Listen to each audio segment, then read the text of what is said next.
Okay, guys, hi. I hope you all are doing well. Okay, so today we are going to start the topic simple past tense. So, before starting the topic, I just want you guys to please subscribe to my channel, Learning and Fun, and please share, comment, and suggest for better videos. So, let's begin. So in our previous video, we have completed the topic simple present tense. Now in this one, we are going to start simple past tense. So हम इस video में simple past tense सीखेंगे कैसे हम sentence simple past tense में बना सकते हैं. So सबसे पहले वही जो हमने प्रेजेंट टेंस में सीखा था अफर्मेटिव सेंटेंस पॉजिटिव सेंटेंस हम कैसे बनाएं. अगर आपको कहना है उसने कल मुझे एक कलम दिया, कल it's a past tense.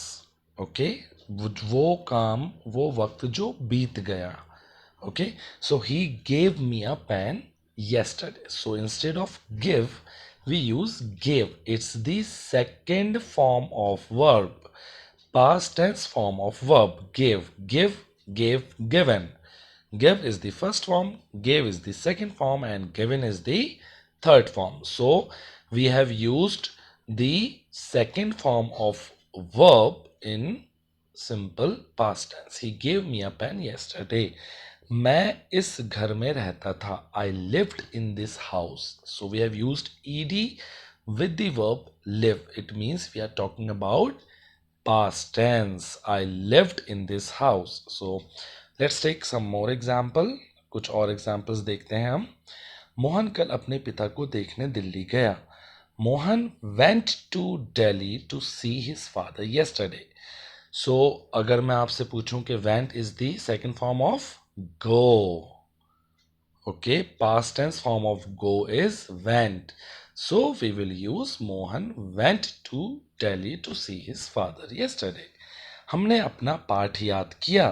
We learnt our lesson. So we have used the past tense form of verb learnt. Okay, so the verbs जहां पर आप ईडी नहीं लगाते हो वो इरेगुलर वर्ब्स कहलाते हैं, और जहां पर आप ईटी लगाते हो वो रेगुलर वर्ब्स कहलाते हैं. ठीक है, एक और एग्जाम्पल देखते हैं. उसने अपने पिता को एक पत्र लिखा. लिखा मीन्स कल लिखा था, परसों लिखा था, या बहुत पहले लिखा था. So she wrote a letter to her father. उसने अपने पिता को एक लेटर लिखा. So write, we have changed the form of write to wrote. Yes, very good. बढ़ाई ने एक कुर्सी बनाई. The carpenter made a chair. बहुत आसान है. आपको सिर्फ और सिर्फ यहाँ पर फर्स्ट फॉर्म की जगह सेकेंड फॉर्म यूज करनी है पास्ट टेंस में अफर्मेटिव सेंटेंस में. Okay, the carpenter made a chair. Okay, so what was the rules? I told you we always use second form of verb in affirmative sentences. So if we take about the formula of this, rule of this, subject plus second form of verb plus remaining part of the sentence. So अब मुझे उम्मीद है आप सबको समझ में आया होगा. अगर फिर भी समझ नहीं आया है आप मुझसे कमेंट बॉक्स में पूछ सकते हैं कुछ भी. सो यहाँ पर हम सिर्फ पास्ट टेंस में अफर्मेटिव सेंटेंस में हम सेकंड फॉर्म वर्ब की यूज़ करेंगे और बाकी सेंटेंस ऐसे का ऐसे ही लिख देंगे. Now move forward to negative sentence. तो सबसे पहले हम एग्जाम्पल देखते हैं नेगेटिव सेंटेंस के. वो कल हॉकी नहीं खेला. He did not play hockey yesterday.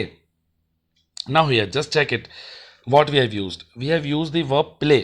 We didn't change the verb to past tense. We didn't change to played. We used play, first form of verb. But यहाँ पर हमने नेगेटिव सेंटेंस में not के साथ did लगाया. तो आप याद रखें हमेशा कि नेगेटिव सेंटेंस में डिड का यूज होगा. Did plus not, did not. बाकी आप वर्ब की फॉर्म चेंज नहीं करोगे. और हमेशा याद रखो जहां पर भी डिड आएगा वहां पर हमेशा फर्स्ट फॉर्म ऑफ वर्ब आएगी. Always remember this. हमेशा वहां पर फर्स्ट फॉर्म आएगी वर्ब की. ही did not. Okay, did not. So बाकी सब पूरा वही रहेगा सेंटेंस, हम चेंज भी नहीं करेंगे वर्ब की फॉर्म। वो कल हॉकी नहीं खेला, he did not play hockey yesterday. लड़कों ने अपना पार्ट याद नहीं किया, the boys did not learn their lesson. Are you getting it? Play को प्ले रहने दिया, लर्न को लर्न रहने दिया, हमने कुछ चेंज नहीं करा, सिर्फ हमने डिड नॉट लगाया। Let's take another example. मैं कभी देर से नहीं आया, आई नेवर केम लेट। यहां पर क्या करेंगे हम? यहां डिड नॉट क्यों यूज नहीं किया? हमेशा याद रखो, जहां पर कभी नहीं का यूज होगा वहां पर हम नेवर यूज करेंगे, वहां डिड यूज नहीं करेंगे। कभी नहीं मीन्स नेवर, तो यहां पर हम नेवर यूज करेंगे, डिड नॉट यूज नहीं करेंगे। सीता ने मधुर गाना नहीं गाया, तो यहाँ कभी तो यूज है नहीं, तो हम बिल्कुल सेम वही करेंगे, डिड नॉट। बाकी वर्ब की first form, Sita did not sing a sweet song. तुम स्कूल नहीं गए, you did not go to school. Go go रहा, सिंग सिंग रहा। बट कभी नहीं वाले में हमने पूरा सेंटेंस चेंज कर दिया, कम का केम कर दिया, बिकॉज हम यहाँ पर डिड यूज नहीं कर रहे। जहां डिड यूज नहीं करोगे वहां पास्ट टेंस में वर्ब की फॉर्म चेंज कर सकते हो, बट जहां पर भी डिड यूज करोगे always remember it will help you in future. आपके आगे फ्यूचर में हमेशा काम आएगा। डिड के साथ कभी भी फर्स्ट फॉर्म यूज, कभी भी सेकेंड फॉर्म यूज नहीं करनी है, फर्स्ट फॉर्म यूज करनी है हमेशा। Let's take another example. Okay, so that was all. So अब क्या बन गया, नेगेटिव सेंटेंस में सब्जेक्ट के साथ डिड नॉट लगता है, बता दिया मैंने आपको। जहां पर भी कभी नहीं का यूज होगा वहां हम नेवर यूज करेंगे और सेकंड फॉर्म यूज करेंगे वर्ब की। खत्म बात, सो इजी। ओके, चलिए अब हम पढ़ेंगे इंटेरोगेटिव सेंटेंस। इंटेरोगेटिव सेंटेंस के एग्जाम्पल देखने पहले, क्या उसने किताब पढ़ी? Did he read a book? Now बहुत आसान है, जैसे नेगेटिव में चेंज नहीं करते हम वर्ब की फॉर्म, वैसे ही इसमें भी नहीं करते।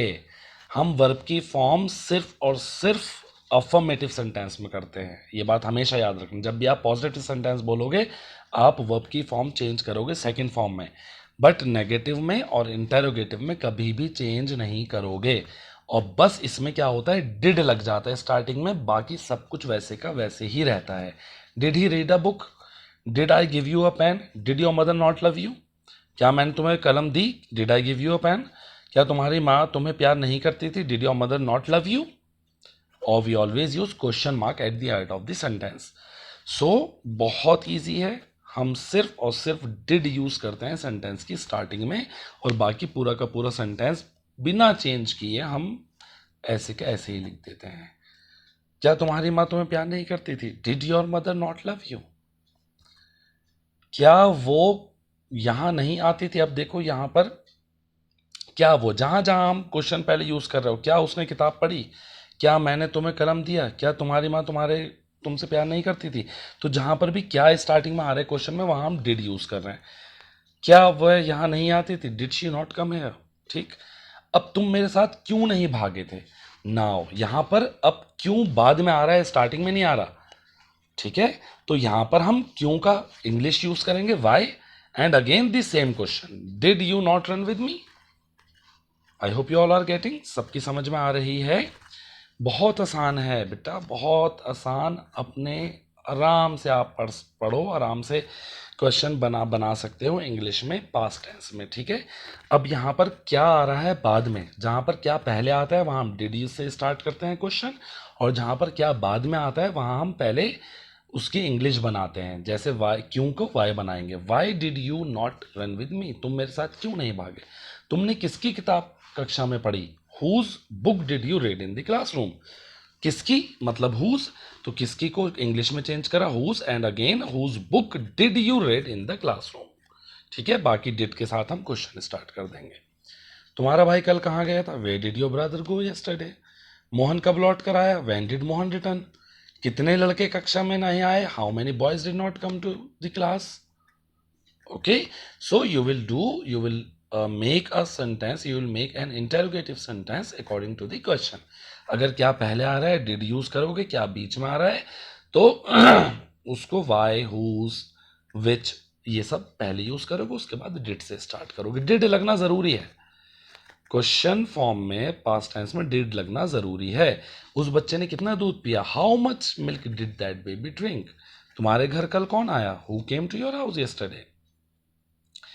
तो हमने क्या समझा इन सब एग्जाम्पल से कि अगर सेंटेंस में क्या लगा हो तो डिड के साथ हम फर्स्ट फॉर्म लगाएंगे, अगर सेंटेंस के बीच में लगा हो कब क्यों कहाँ कैसे तो हम पहले उसकी इंग्लिश चेंज करेंगे फिर डिड से स्टार्ट कर देंगे हम, खत्म बात।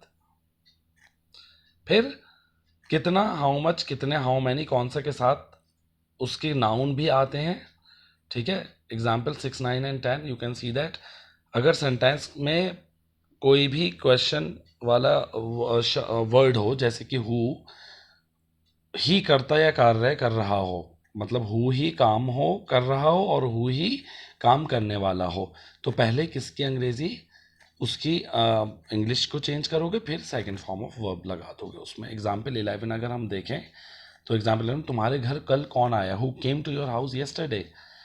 तो अगर सेंटेंस में कोई भी क्वेश्चन वर्ड यूज हो रहा है हु जैसे कि वही खुद काम कर रहा है और वही खुद करने वाला है तो हम सेंटेंस ऐसे बनाएंगे, तुम्हारे घर कल कौन आया, who came to your house yesterday, ठीक है। इंटेरोगेटिव नेगेटिव वाक्य इंटेरोगेटिव सेंटेंस की तरह बनाते हैं, केवल सब्जेक्ट के बाद नॉट और लगा देते हैं। तो यहाँ पर वही इंटेरोगेटिव नेगेटिव मतलब क्वेश्चन मार्क भी है, क्वेश्चन फॉर्म भी है और नेगेटिव भी है। तो वहाँ पर वाई डिड फिर सब्जेक्ट एंड फिर not, why did he not come to school, so why did उसके बाद सब्जेक्ट, ओके। तो ये हमारे कुछ रूल्स थे सिंपल पास्ट टेंस के, बहुत आसान टॉपिक है, इसको आप थॉरोली एक बार दोबारा से सुनो पूरा वीडियो, आपको एक बार में समझ में आ जाएगा। उसके बाद भी अगर नहीं आए तो आप मुझे बताओ कमेंट बॉक्स में, मैं और अच्छी वीडियो बनाने की कोशिश करता हूँ, ओके, ताकि आपको समझ में आए। और कोई और क्वेरी या डाउट हो तो आप कमेंट बॉक्स में मुझसे पूछ सकते हो। सो I hope you all got this topic, and if still you have any doubt, you can comment me and I'll reply you. Okay. Okay, then we'll meet in our next video, and till then, आप लोग अपना बहुत ख्याल रखें. Take a really good care of yourself, and we'll meet in our next video. Thank you for watching. Bye bye.